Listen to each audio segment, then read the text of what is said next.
বিশ্বব্যাপী বিমান পরিষেবা এক বিরাট সমস্যার সম্মুখীন।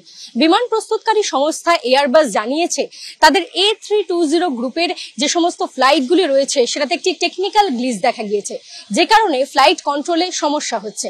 এই টেকনিক্যাল গ্লিচ দূর করার জন্য কিছু সফটওয়্যার চেঞ্জেস এবং হার্ডওয়্যার অ্যাডজাস্টমেন্টের দরকার রয়েছে।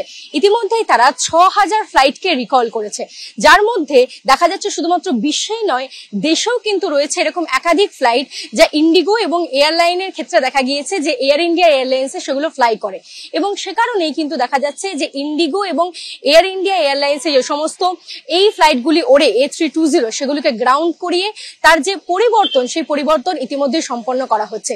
ইতিমধ্যেই ভারতের যে এয়ারলাইন্স গুলো রয়েছে তারা জানিয়েছে যে 50% কাজ ইতিমধ্যে সম্পন্ন হয়েছে, এবং ডিজিসিএ কে তারা যে সমস্ত ইনফরমেশন গুলো দিয়েছে তার মধ্যে উল্লেখযোগ্য যে সোমবারের মধ্যে এই বিমান পরিষেবা সম্পূর্ণভাবে স্বাভাবিক হয়ে যাবে। তারই মধ্যে জানিয়ে রাখা ভালো, শুধুমাত্র বিশ্বেই নয়, এর প্রভাব কিন্তু দেশেও পড়েছে। ইতিহাসের সব থেকে বড় রিকল এটি, কারণ 6000-এর বেশি ফ্লাইট রিকল করা হয়েছিল এবং ইতিমধ্যেই তার কাজ অতি তৎপরতার সঙ্গে সম্পন্ন করা হচ্ছে।